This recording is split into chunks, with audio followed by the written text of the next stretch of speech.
All right, so what we're going to be tying here is the half and half. And so what it is it's a half of Lefty's Deceiver and a half Clouser Minnow. We're going to add a little Flashaboo for the body, and we're going to do a little hot spot. But this is what it's going to look like when we're all done. Both Lefty's Deceiver and the Clouser Minnow date back to the 50s. So they've been around for a very long time, and they've been very productive patterns. So yeah, anyway, so what I'm using for thread is GSP 100. And then what I'm going to do is I'm going to start about a bodkin width behind the eye. And when you're using GSP, you got to make sure you're wrapping really tight so that it doesn't slip on you. I'm just going to pull that tag out so I don't have to keep adding wraps. When you cut that GSP, pull that tight. Use some extremely sharp scissors. Oh, see? I missed it a little bit there, and it's going to fray. Oh. Well,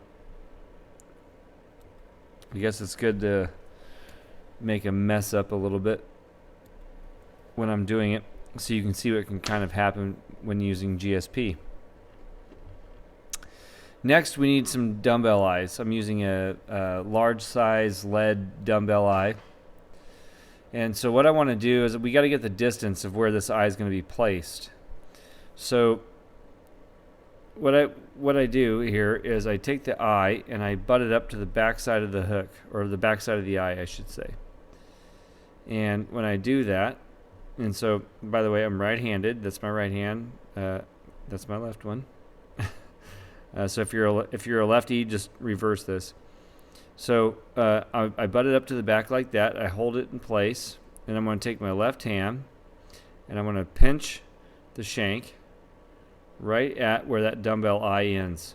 Okay, and I can remove the dumbbell eye, and I'm going to wrap back with my thread to where my thumb is. So if you watch the Clouser video, you will notice I used a black Sharpie to mark the point on a brass hook. So if you have a brass hook, you can do this. You can mark the point where you want to wrap back to, but if you don't have a brass hook and you're using a darker color hook like this one is, then you can use this technique. And so what I'll do here is I kind of take my nail and I just kind of push it right into place. Now I'm going to take my thread and just completely, I'm going to use my nail to build up a little bump with that thread. And I know it may be a little hard to see here, but I'm going to put, I don't know, 12 to 15 wraps in right here of the GSP to build that bump. There we go. And now I have a little bump right here. Right there. So now I can take the dumbbell eyes, and just as before, we're going to use crisscross patterns. We're going to come up and over from the upper back left to the lower right. We're going to do that about 3 times, and then we're going to transition and go the opposite way from the upper right to the lower back left. And we're going to kind of do this numerous times. I got 3 or 4 in there. Now I'm just going to, and it's hard for me to move everything. So you can see how that's kind of sitting crooked, right? Whoop. I moved it too quick. So I'm going to reverse course and go back the other way. And now I can kind of pull it forward. And all of a sudden that eyeball is going to come towards the camera angle. Okay? And now I can just kind of keep doing that.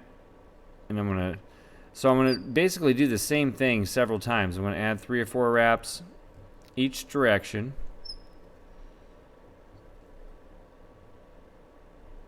Okay, until I've got it seated. Next, we're going to do basically what's like a figure 8. And we're going to keep our thread on top of the hook shank. So we're going to go from underneath.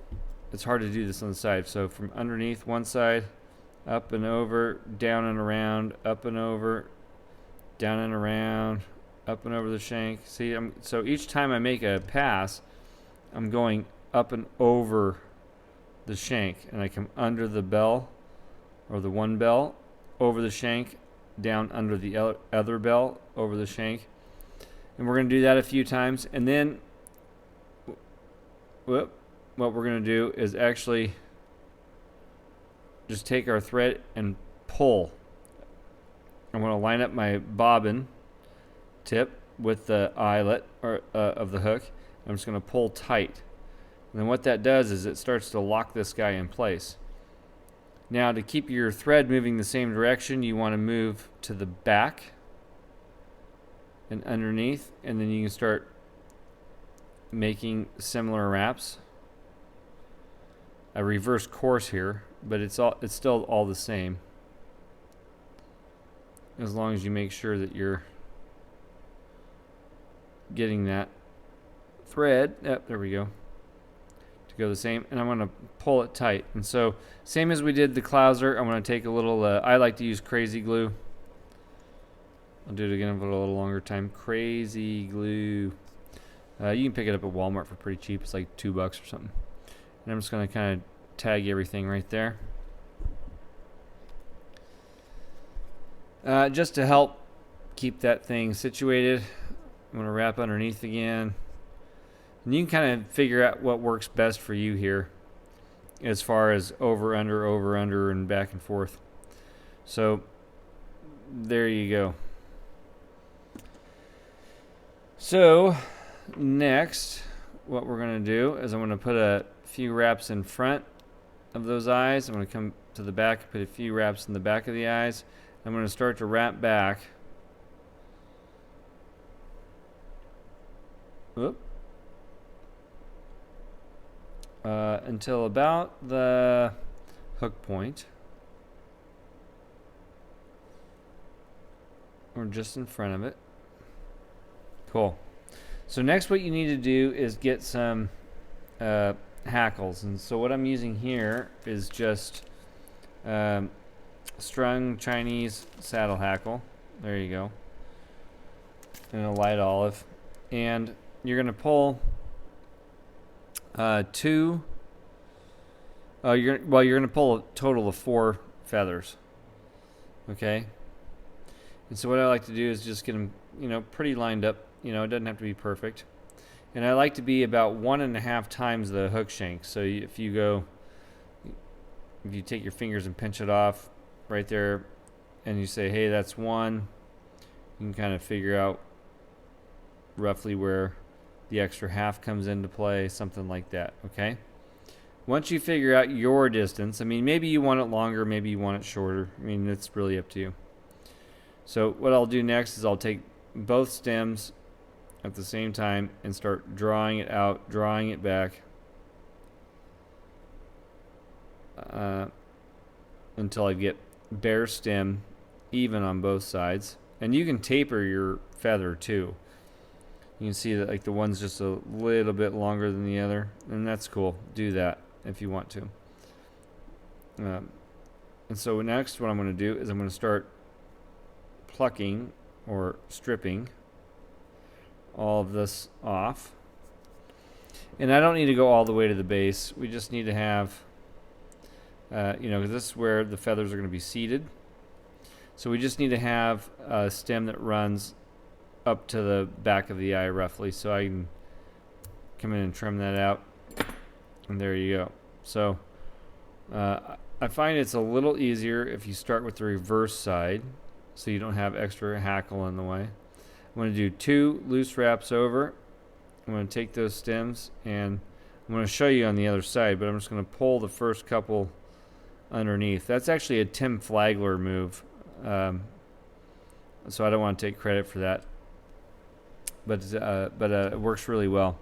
And so when you pull those other 2 just under your thread, when you pull your first couple of barbulets here just underneath your thread, pulling towards the eye of the hook with that hackle, it's going to help keep that in place.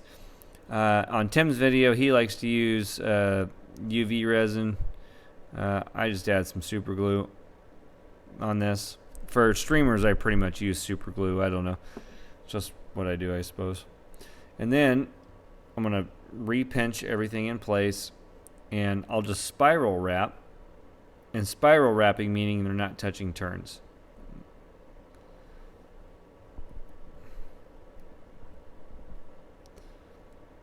Yeah, there we go. I'm going to spiral wrap those stems all the way up on the opposite side of the shank. And when I get up close to the back of the eyes, but not all the way up, now I can come in and kind of trim these guys out. Okay. And you can glue all this down too right now. I mean, if I was tying it for fishing, well, we'll just do it anyway, I guess.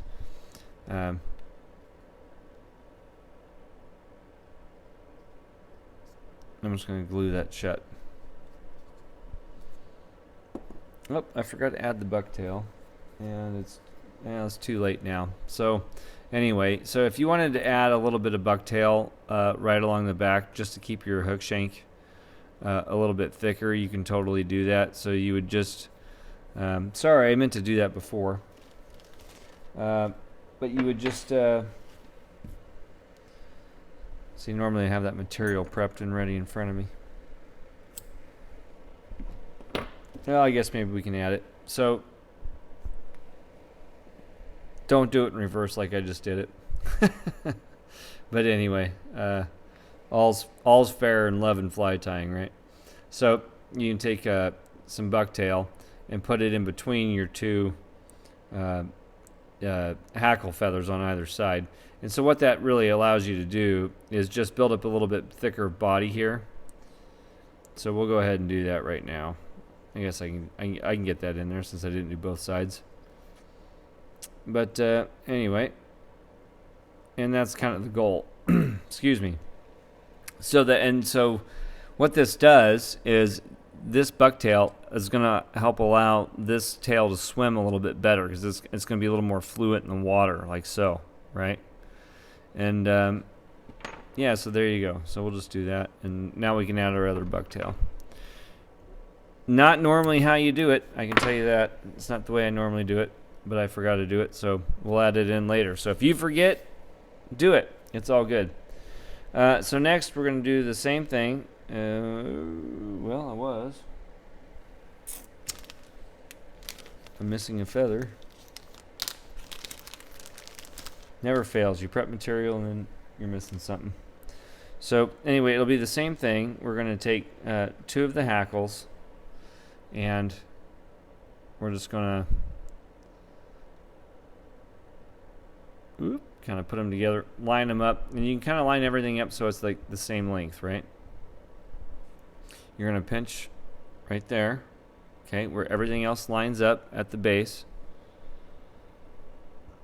You draw everything back as far as your barbulets off the stem are concerned, and we're just going to get all those out of the way.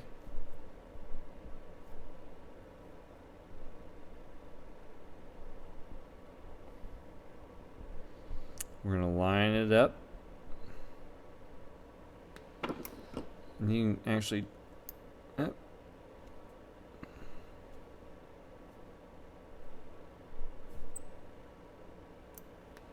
There we go.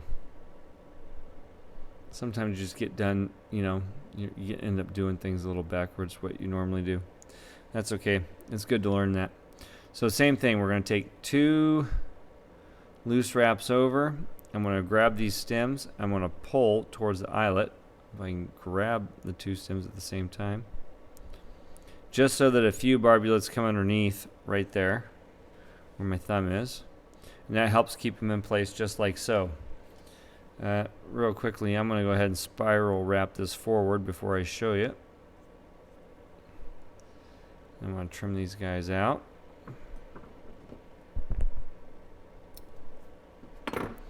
So if you were to turn it sideways, it looks something like that. Pretty flat looking, right? And that's good. That's kind of what you want it. This whole back end is going to kind of just, that's my interpretation of the sound that it's going to make in the water. So we're going to spiral wrap this the rest of the way forward. We're going to add some glue to the shank to make sure they stay locked in place. And then on the way back, we can add some really nice and tight wraps going back. Really nice tight wraps all the way back to basically where we started.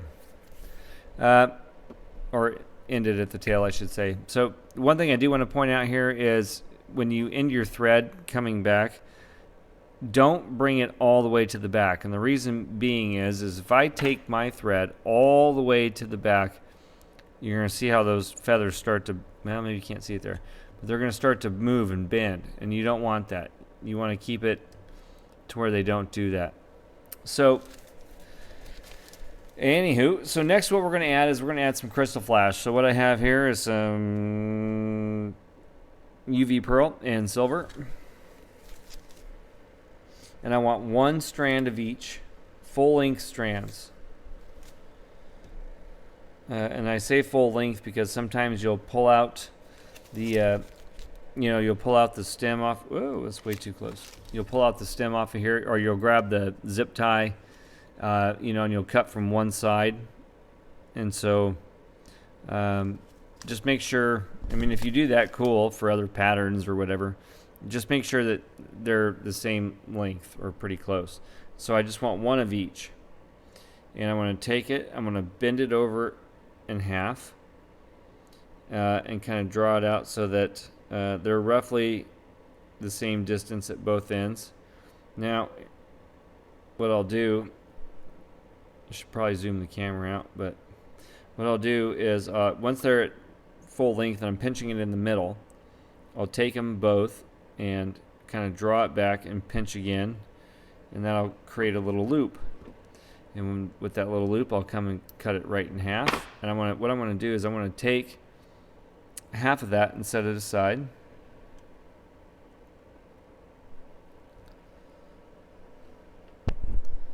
Oops, sorry. Now, I want to bring my thread sitting towards us, right? So I'm going to take this flash and I'm going to bring it right up underneath that thread so I can, you can see what it's doing here. I'm catching the thread with the flash. I'm going to rest it right against the side of that hook shank. And you can get all technical if you want here and make sure that it's all even, Steven, whatever you want to do. But I'm going to put about 2-3 wraps in so that it's sitting off the back. If you have a rotary vise, now's the time to use it. And if not, you'll just have to kind of finagle your way over onto the other side with the flash and do it, a little bit harder of a way, but you can still do it. So I'm going to do the same thing on the other side and rest it against the hook shank. Kind of pull it even a little bit. Do a couple more wraps. All right, I'm going to flip it back over. Now I've got my flash coming off the back side. Both directions. I'm going to wrap back just a little bit. And you may be able to do this without wrapping back, but I'm just kind of, going the easy peasy way. So now I'm going to take the first front half of crystal flash and I'm going to fold it back over on itself. So what we're doing here is kind of creating this little V wedge, right? So like we have some of it going back, we're flipping it over, we're taking it to the back, and we're going to make a few wraps over that wedge. So that really locks all that flash in place. Okay? And I'm going to do the same thing on the other side. I'm just going to take it, I'm going to fold it back over itself and just make a few more wraps. And there we go, boom. Now to do the main part of the body here. So what we're going to do is we're going to add some flashaboo. And this is just your basic flashaboo. There's nothing fancy schmancy about it. If you can kind of see it, it's got this little purple tint to it when it's gets shined in light. That's just the UV stuff that's being reacted to it. But I like to get this body as cylindrical as possible or smooth as possible. And so I'm going to kind of come over that, what I just wrapped in, and now I'm going to wrap forward with kind of tight, nice tight touching turns all the way up to behind the eye. You don't have to be perfect here. I mean, it's not going to make a huge difference except for when you lay this other flash down or the flashaboo down here in just a minute. And we're going to work our way back to the back. And if you can see that, I still got a little bump right here. You can leave that if you want. I don't think it makes a whole lot of difference. Because I'm OCD, I guess, I like to have like a nicer looking body. So I'm going to do that twice. And up to the front and up to the back. Or back to the back, sorry. Up to the back. That doesn't make any sense. So here we go. And so when I get basically right back here about a balking width from behind the back, I'm going to take 3 or 4 strands of this Flashabou. I mean, you can go 1 or 2 strands. It's just, I have found it a little bit easier if you do like 4. Okay? And so with most material, you'll kind of see here as I pull it out, it's got a natural curvature to the flash. And so what I like to do is just kind of get it together, kind of like so. And I'm going to work my way up towards the front so that this natural curvature, I don't know if you can see that very well, but the natural curvature of, let me get that out of there.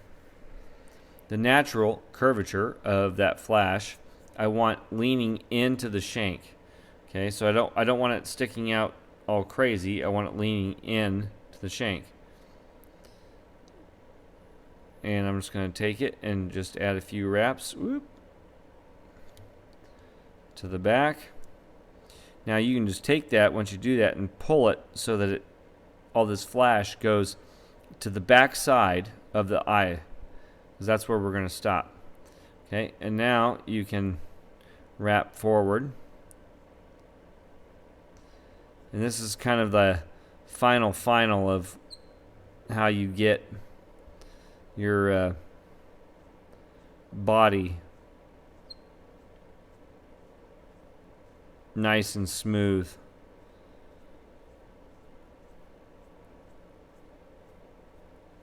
For, I guess, wrapping Flashabou purposes.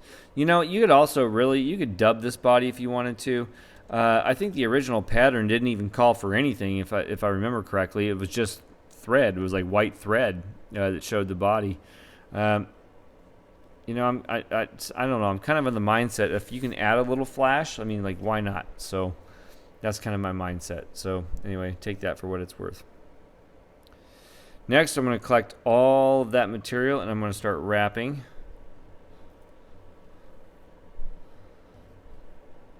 All that Flashabou material, I'm just going to start wrapping. And if it overlays one another, that's fine. That's no big deal. We're just going to keep going.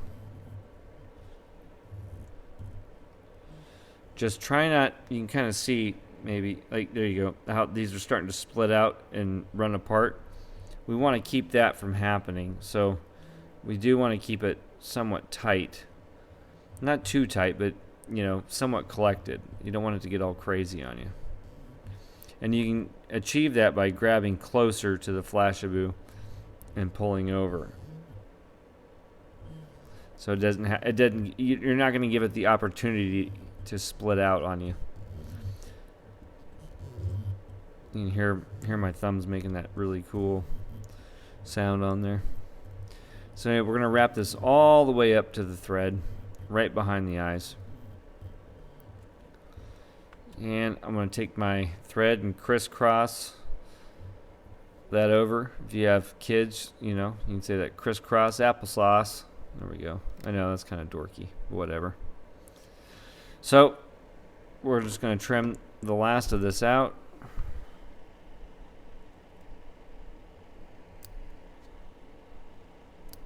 Like so. Cool. So next is also totally optional. I'm going to just put a few more wraps in here. So next is also totally optional. The one thing you don't want to do right here is add super glue as far as I'm concerned. Super glue, like the crazy glue that I use or whatever, really weakens this body, the Flashabou body. So we don't want to do that. Now, if you want to use something like a Solar Res or something like that, go for it. You could even add a wire rib in there if you really wanted to. Just tie it all in before you get to that part, and then you could wrap a wire rib going forward. So anyway, next is kind of the hot spot of the fly. Again, this is kind of optional. So what I'm using here is just some Flashabou dubbing. It's basically grandma's old Christmas tree dubbing. There's two ways that you can really do this if you're going to use dubbing like this. And you could also use something like a Glow Bright floss that's UV reactive. You could use something like that for right here if you wanted to. Or thread. There's some UV reactive threads. Like you could do like a 140 or whatever fluorescent chartreuse UTC. So you can get a little creative here. So there's two ways to do this. One is you can kind of take a pinch out. It's all running the same direction. You could tie it in so that your throat runs just like that on the one side, if you wish. Actually, if you want to do it correctly, it'd be on the top side because the eyes are this hook's going to be inverted when you fish it, right? So the eyes are going to keep it down. When it fishes, it's going to be like this. So you could add it, on the bottom side, where the throat of the fish would be, or your bait fish pattern. Excuse me. We got this like hiccupy dry throat. So anyway, what I'm going to do is I'm just going to dub it. And so I'll take some dubbing wax and just wax my thread a little bit.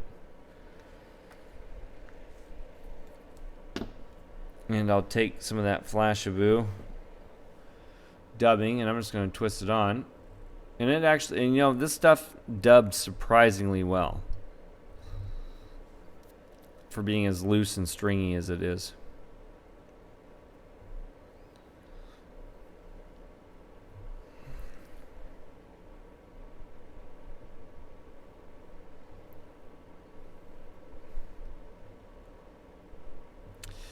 Okay, we got that dubbed on, and now I'm just going to kind of wrap it all in. Yeah, there we go, just like so. I'm going to just kind of cross over to the front, right between the barbells. I'm just going to come right over to the front. Kind of trim that out. And if you don't mind it being sparse and well, not sparse, but kind of floating around the whole thing, that's fine. If you want it nice and neat, you can come in and trim this all out. So I'm a little bit of a loss for words tonight. Sorry. Been a long week, man. Keep trying to come up with more videos and more stuff for everybody to watch, and sometimes it's just hard to find the time, and then when I do find the time, I'm tired. So anyway, so next what we want to do is we're going to add our top color here, and this is going to be the top of the fly. And so what I'm going to use is just some olive, and realistically you can use whatever colors that you want for this fly. You can really do whatever you want. So I've got my bucktail here, and I'm running out of long fibers on my olive. I guess I could just easily put black in or something along the top, but we're going to stick with olive. So you just want to find some fibers that are going to be long enough. And the way I'll do that is, as I've shown on other videos using hair, the way I do it is I'll pinch the hair. You can get that on camera so you can see it. I'm trying. And I'll just kind of twist. I'll just twist all that hair into a rope. And so for something like this, what I'm looking for is about roughly 25% of the hook gap. So from here to the point. So from the bottom of the shank to the point. It might be just a little light on that, but I'll go with it. It's not a bad distance. So something like that.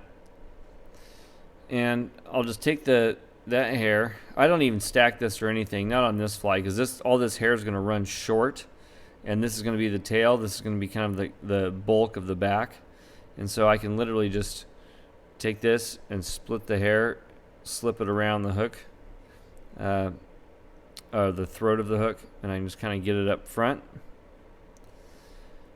And so now what we're going to do, let me move that down so you guys can see it a little bit better, hopefully. So when I do this, I'm going to come directly over the top, and when I pull, I'm going to pull up. So this is all a loose wrap coming over the eye, and I'm going to pull up. And when I pull up, you can see that hair flare. So I'm going to, the same thing, loose over the top and down under, pull up. Loose over the top and underneath, pull up. And every time I do this, I'm advancing my thread just a little bit. And as you get closer to the eye, you kind of want to back off on that a little bit. If you want your back to flare, you want your thread tight right here, right at the base of this hair. If you want your hair to lay back a little bit more, so that it kind of covers the, so it kind of covers the length of the fly, then you want to keep it loose right here, and as you advance your thread forward, you can tighten it down. Now we want to kind of make a cone shape here, so I can just kind of come in and trim out that hair to make sure that my eyelet is available for that, just meaning it's free. We don't have any debris up front. And I'm just going to kind of keep just plucking away, trimming away until I have what we need.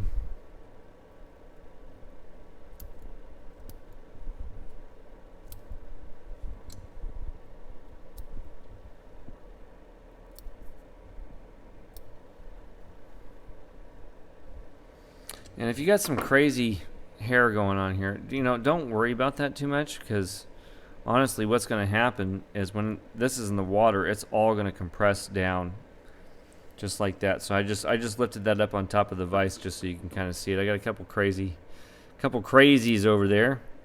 I'll trim those away. And but you really want to keep the eye of the hook clear.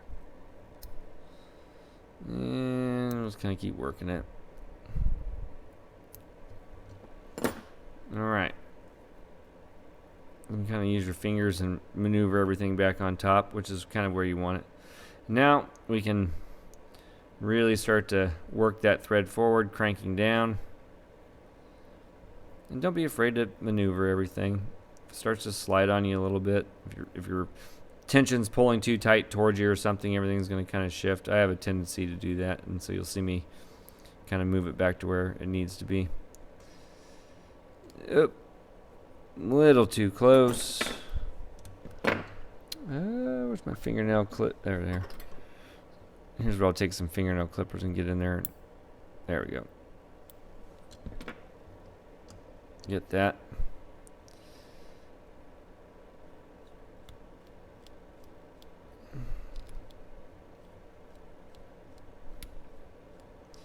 And now it's just a matter of using your thread to build up the nose.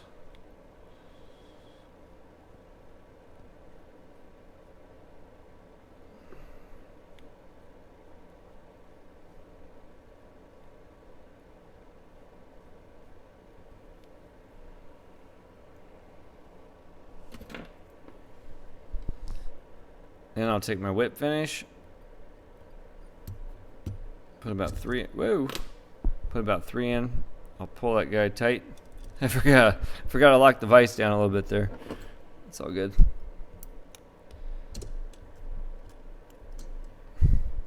I made it too loose. Oh yeah? Well, we'll come in from the bottom side. There you go. So anyway, there you go. And now you can kind of bring in some super glue or whatever and finish off the head.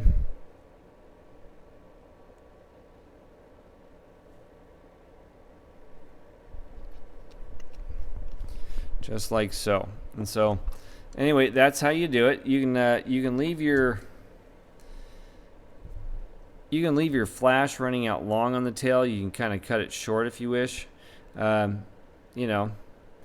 Sorry, it's not one of my better videos. Like, it's, you know, I'm tired.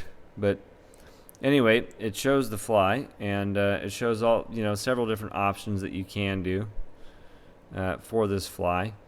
And you can, you know, seriously, you guys, you can tie this in a ton of colors. A ton of colors. There's, you know, this is a saltwater pattern. Where I live, I'm fishing for bass, so this is a, you know, I'm tying this for bass. But you can kind of, I don't know if you can or not, but you can kind of see the reflectiveness of the body. That's why we use the flash boot. We have a little hot spot. All this stuff's going to bounce around up top, you know, a little bit when you stop and pause if you tie it incorrectly, and then of course it's going to, this is kind of how it's going to look. So you're going to kind of get this action. So anyway, that's one of my longer videos on the half and half. Sorry it took so long, but I want to make sure I cover everything that I can on the videos. So don't be afraid again, don't be afraid to try to do this pattern in numerous colors. Yeah, there you go. So I hope you enjoy the video. I know it's a little longer, but I try to tie with you, not for you. So if you haven't joined our Facebook group, Fly Tying for Beginners, please do so. Just make sure you answer all the questions. That's how you get in. That's your ticket in. If you have joined and you're watching this video and you haven't subscribed to the YouTube channel, please do so. Also, take this video, you know, and share it. That's what it's all about here. So share it. So anyhow, there you go. The half and half.